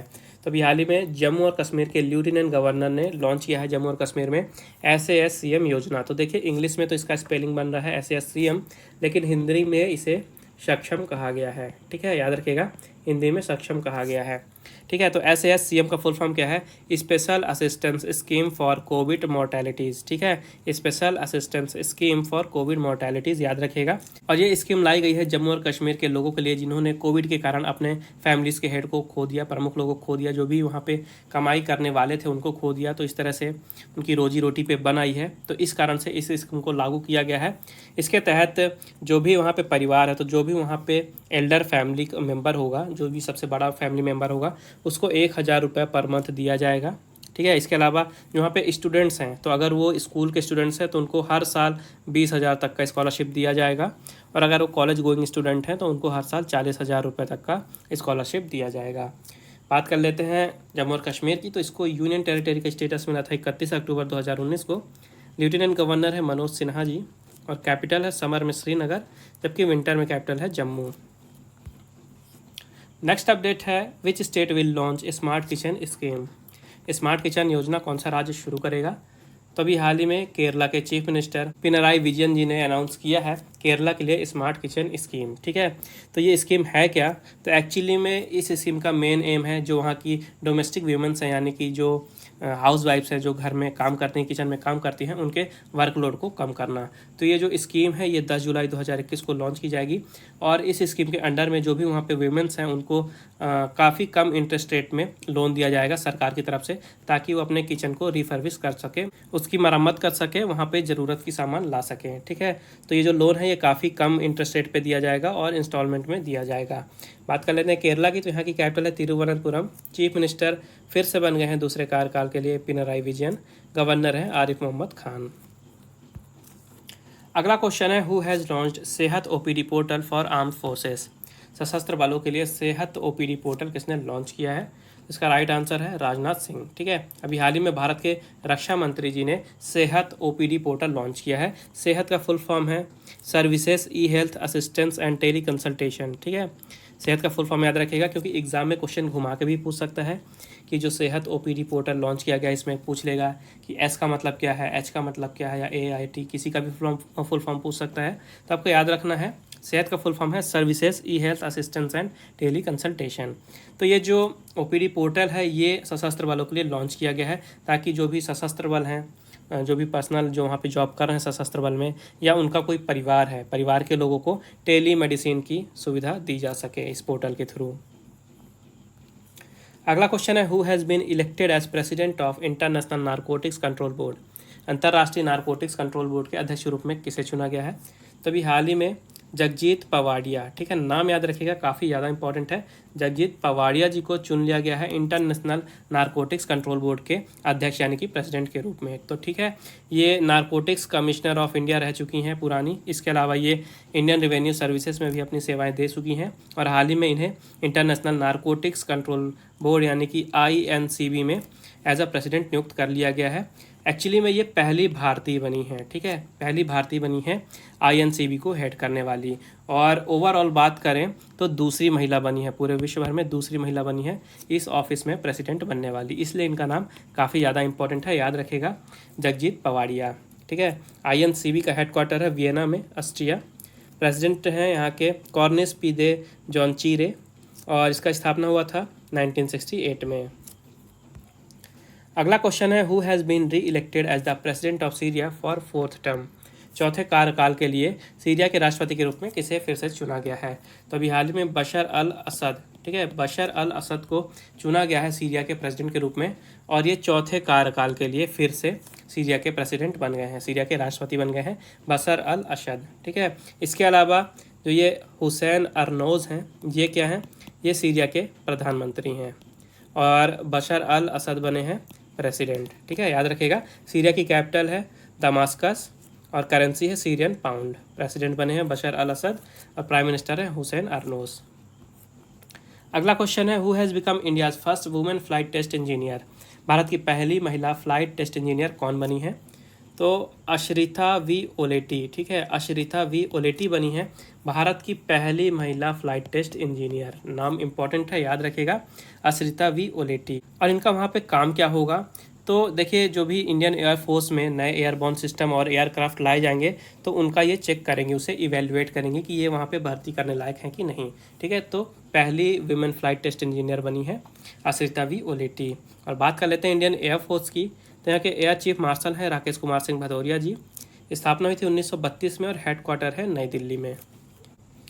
अगला क्वेश्चन है, which Indian has received the 2020 international ENI award? किस भारतीय को 2020 का अंतर्राष्ट्रीय ENI पुरस्कार मिला है? तभी हाल ही में CNR राव जी को मिला है 2020 का अंतर्राष्ट्रीय ENI पुरस्कार। ये हैं CNR राव जी और इन्हें दिया गया है 2020 का अंतर्राष्ट्रीय ENI पुरस्कार। और ये पुरस्कार काफ़ी ज़्यादा इम्पॉर्टेंट है, क्यों? क्योंकि इसे नोबल प्राइज़ माना जाता है। ठीक है, एनर्जी रिसर्च के क्षेत्र में, ध्यान से सुनिएगा, एनर्जी रिसर्च के क्षेत्र का इसे नोबल प्राइज़ माना जाता है, इंटरनेशनल ENI अवार्ड। ठीक है, तो 2020 का अवार्ड दिया गया है CNR राव जी को। और इन्हें ये अवार्ड दिया क्यों गया है? इनके काम के लिए अवार्ड दिया गया है। इन्होंने metal oxide, carbon nano tubes और दूसरे मटेरियल्स के ऊपर अपना काम किया है, तो इनके इसी योगदान के लिए इन्हें ये अवार्ड दिया गया है। अगला क्वेश्चन है, who has been conferred with Spain's 2021 princess of Asturias award? Spain के 2021 प्रिंसेस ऑफ अस्तूरियस अवार्ड से किसे सम्मानित किया गया है? तो अभी हाल ही में अमर्त्य कुमार सेन, नाम आपको याद होगा क्योंकि भारत की तरफ से ये नोबेल प्राइज़ जीत चुके हैं। तो अमर्त्य कुमार सेन जी को मिला है 2021 का प्रिंसेस ऑफ अस्तूरियस अवार्ड। ठीक है, इसका प्राइज़ मनी होता है 50,000 यूरो। ठीक है, और ये जो अवार्ड है ये दिया गया है इन्हें सोशल साइंस कैटेगरी में, कैटेगरी भी आपको याद रखनी है। और इन्हें अवार्ड कब दिया गया था, नोबेल प्राइज़, ये भी याद रखिएगा। तो इन्हें 1998 में नोबेल प्राइज़ दिया गया था और 1999 में इन्हें भारत रत्न भी दिया गया था और अभी 2021 का प्रिंसेस ऑफ अस्तूरियस अवार्ड भी दिया गया है। नेक्स्ट क्वेश्चन है, which country has hosted the 4th BRICS working group meeting 2021? किस देश ने चौथी ब्रिक्स कार्यकारी समूह की बैठक 2021 की मेजबानी की है? तो अभी हाल ही में चाइना ने मेजबानी की है चौथी ब्रिक्स कार्यकारी समूह बैठक की। ठीक है, 4th ब्रिक्स वर्किंग ग्रुप की मीटिंग की होस्टिंग की है चाइना ने, याद रखिएगा।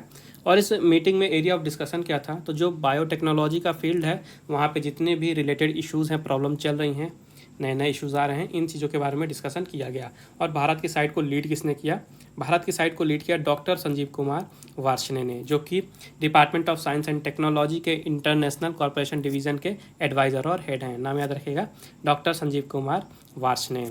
इसके अलावा इस मीटिंग में पार्टिसिपेट किसने किया? तो जो ब्रिक्स के मेंबर्स हैं, Brazil, China, Russia, India, south Africa, यहाँ के रिसर्चर्स ने, एकेडमिशियंस ने, साइंटिफिक इंस्टीट्यूशन और गवर्नमेंट ऑफिशियल्स ने यहाँ पे पार्टिसिपेट किया है। ठीक है, ब्रिक्स का जो फुल फॉर्म है ये कंट्रीज़ के नाम से ही है, Brazil, Russia, India, China, south Africa, इसकी स्थापना हुई थी 2009 में, ठीक है। इसके पहले ये ब्रिक था। 2010 में साउथ अफ्रीका इसमें ज्वाइन हुआ था। तो क्वेश्चन में कभी कभी पूछ लेता है कि लेटेस्ट कंट्री कौन सी है जिसने ब्रिक्स को ज्वाइन किया था। तो 2000 में साउथ अफ्रीका ने ज्वाइन किया था, याद रखिएगा। और एक पॉइंट याद रखिएगा कि 2021 में जो ब्रिक्स की अध्यक्षता है ये भारत के पास है।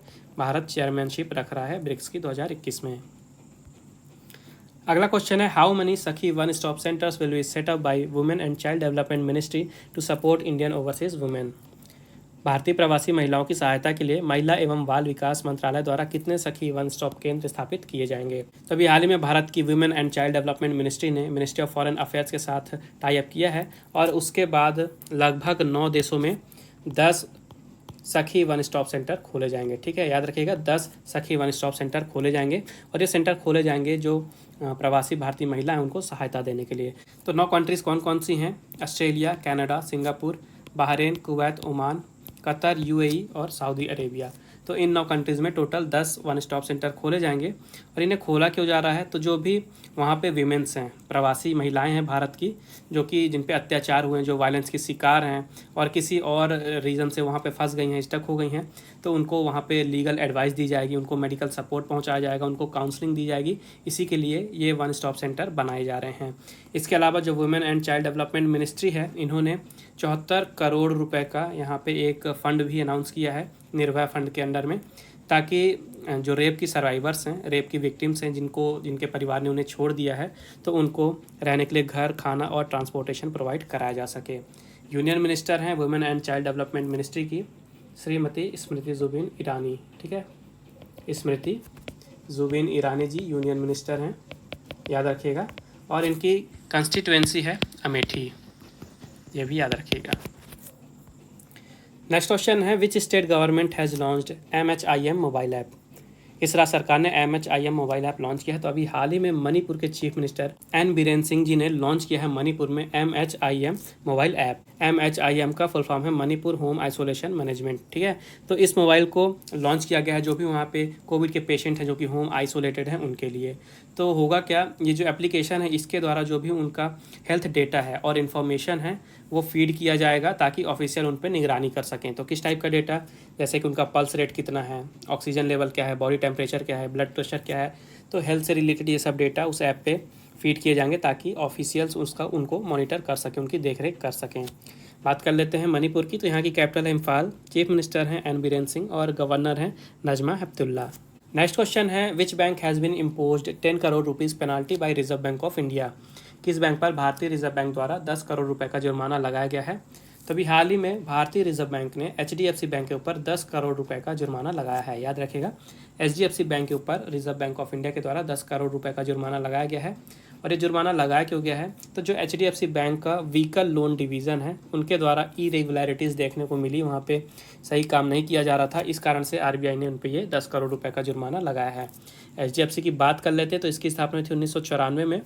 हेडक्वार्टर इसका मुंबई में। चेयरमैन है श्यामला गोपीनाथ और CEO हैं शशिधर जगदीशन। यहाँ की टैगलाइन है, वी अंडरस्टैंड योर वर्ल्ड। और RBI की बात कर लेते हैं तो इसकी स्थापना हुई थी 1 अप्रैल 1935 और स्थापना हुई कहाँ थी, स्थापना हुई थी कोलकाता में। यहाँ के गवर्नर हैं शक्तिकांत दास जी, जो कि 25वें गवर्नर हैं और इसका हेडक्वार्टर है मुंबई महाराष्ट्र में। और कोलकाता से हेडक्वार्टर मुंबई में आया था 1937 में। अगला क्वेश्चन है, who has been appointed as the next ambassador of India to South Sudan. दक्षिण सूडान में भारत के अगले राजदूत के रूप में किसे नियुक्त किया गया है। तो अभी हाल ही में विष्णु कुमार शर्मा जी को नियुक्त कर दिया गया है दक्षिण सूडान में भारत के अगले राजदूत के रूप में। नाम याद रखिएगा, विष्णु कुमार शर्मा बने हैं साउथ सूडान में भारत के अगले एम्बेसडर। साउथ सूडान की बात कर लेते हैं तो यहाँ की कैपिटल है जूबा। प्रेसिडेंट हैं साल्वा कीर मायार्दित और करेंसी है South Sudanese pound. Next question है, who has been approved to be appointed as the new commerce secretary.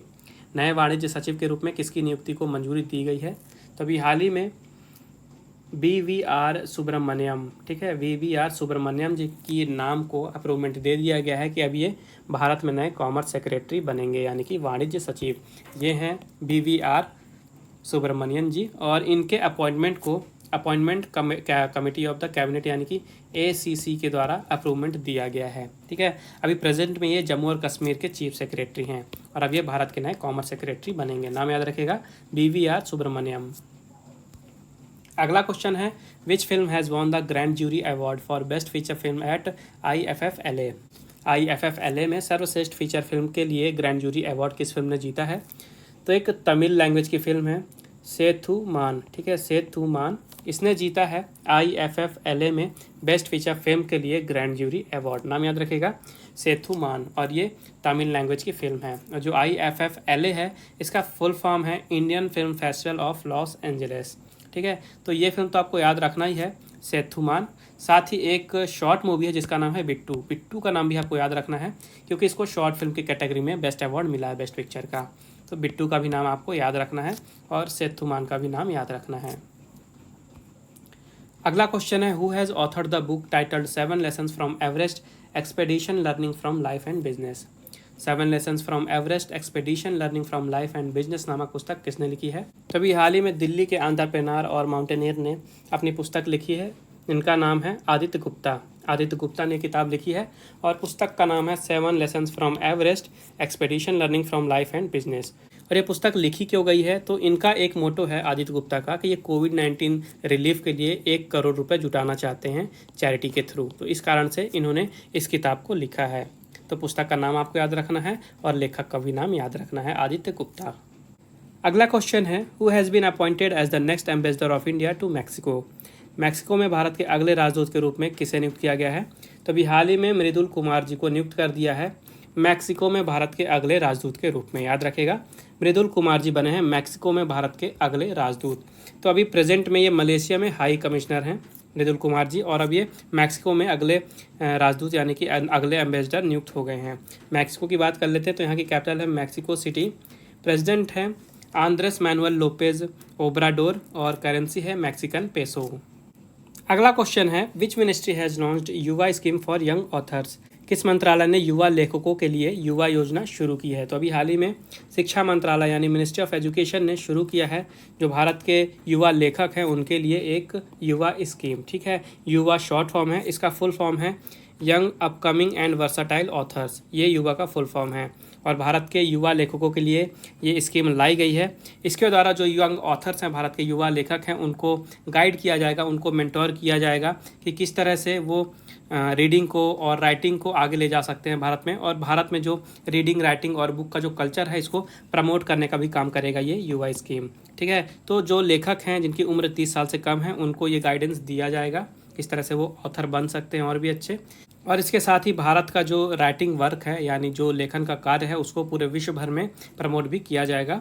ये जो स्कीम है ये इम्प्लीमेंट किया जाएगा national book trust of India के द्वारा, यानी जो भी पुस्तकें लिखी जाएंगी इनको पब्लिश करने का काम करेगा national book trust of India, ठीक है। और मिनिस्ट्री ऑफ एजुकेशन की बात कर लेते हैं तो यूनियन मिनिस्टर हैं रमेश पोखरियाल निशंक जी। नेक्स्ट अपडेट है who has become the first female president of world's largest museum Musée du Louvre. दुनिया के सबसे बड़े संग्रहालय मुसीदू लॉवर की पहली महिला अध्यक्ष कौन बनी है? तो सबसे पहले तो क्वेश्चन में ये देखिए कि विश्व का सबसे बड़ा म्यूजियम है ये मुसीदू लॉवर, ठीक है। मुसीदू लॉवर ये विश्व के सबसे बड़े म्यूजियम का नाम है, इसे आपको याद रखना है। और हाल ही में यहाँ की नई महिला अध्यक्ष बनी है लॉरेंस डेस कार्स, ठीक है। लॉरेंस डेस कार्स बनी है नई महिला अध्यक्ष और 228 वर्ष की हिस्ट्री में इस म्यूजियम की ये पहली महिला अध्यक्ष बनी है। नाम काफ़ी ज़्यादा इंपॉर्टेंट है, याद रखिएगा, लॉरेंस डेस कार्स। इन्होंने रिप्लेस किया है जीन लुक मार्टिन्स को, ठीक है। इनको अपॉइंट किया गया है जो फ्रांस के प्रेसिडेंट हैं इमैनुअल मैक्रोन के द्वारा।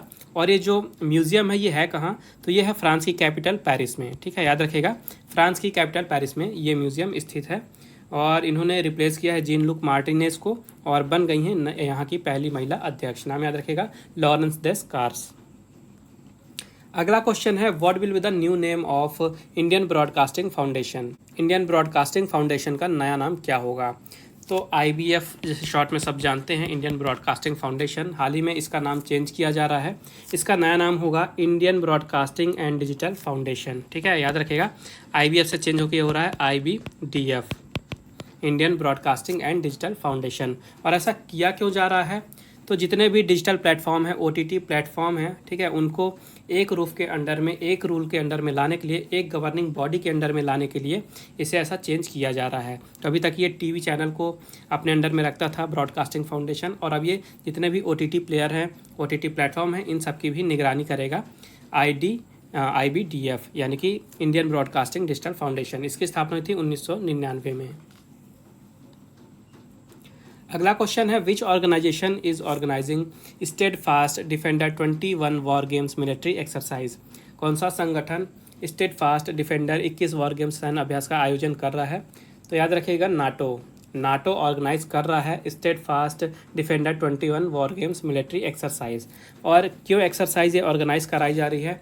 तो यूरोप और रसिया के बीच में जो टेंशन है, तनाव है, वो बढ़ता जा रहा है। इसको देखते हुए जो नाटो है यानी कि नॉर्थ अटलांटिक ट्रीटी ऑर्गेनाइजेशन, इन्होंने इस एक्सरसाइज को यूरोप के पास ब्लैक सी रीजन पे शुरू किया है। स्टेडफास्ट डिफेंडर 21 वॉर गेम्स याद रखिएगा। नाटो का फुल फॉर्म है नॉर्थ अटलांटिक ट्रीटी ऑर्गेनाइजेशन, जिसे नॉर्थ अटलांटिक अलायंस के नाम से भी जाना जाता है। और ये एक इंटर गवर्नमेंटल मिलिट्री अलायंस है यूरोपियन और नॉर्थ अमेरिकन कंट्रीज़ के बीच में। लगभग 30 कंट्रीज़ के बीच का ये अलायंस है, जिसमें यूरोपियन कंट्रीज़ भी हैं और नॉर्थ अमेरिकन कंट्रीज़ भी हैं। इसकी स्थापना हुई थी 1949 में। इसका हेडक्वार्टर है ब्रुसेल्स बेल्जियम में, और यहाँ के सेक्रेटरी जनरल हैं अभी जेंस स्टोलनबर्ग। अगला क्वेश्चन है who has created the record of world's fastest ascent of Everest by a women. महिला द्वारा दुनिया में सबसे तेज एवरेस्ट फतह करने का रिकॉर्ड किसने बनाया है? तो अभी हाल ही में सैंग यिन हुंग, नाम याद रखिएगा, हांगकांग की हैं ये, सैंग यिन हुंग, इन्होंने सबसे जल्दी, महिलाओं की बात करें, महिलाओं की कैटेगरी में बात करें तो सबसे जल्दी एवरेस्ट पे चढ़ाई की है। और इन्होंने रिकॉर्ड बना दिया है एक वुमेन के द्वारा एवरेस्ट पे सबसे जल्दी चढ़ाई करने का। इन्होंने एवरेस्ट पे चढ़ने के लिए 25 घंटे 50 मिनट समय लिया, और ये कारनामा किया गया इनके द्वारा 23 मई को। तो जो एवरेस्ट है इसकी ऊंचाई है 8,848.86 मीटर। तो इतनी ऊंचाई चढ़ी है इन्होंने 25 घंटे 50 मिनट में।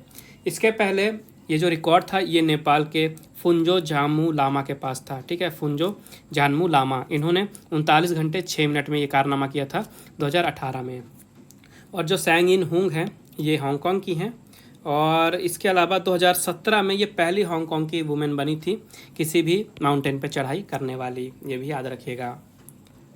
अगला क्वेश्चन है who has launch the DGNCC mobile training app 2.0। DGNCC mobile प्रशिक्षण ऐप 2.0 किसने लॉन्च किया है? तो अभी हाल ही में रक्षा सचिव अजय कुमार जी ने लॉन्च किया है DGNCC मोबाइल ट्रेनिंग ऐप 2.0। याद रखिएगा, डिफेंस सेक्रेटरी हैं डॉक्टर अजय कुमार, इन्होंने लॉन्च किया है DGNCC मोबाइल ट्रेनिंग ऐप 2.0।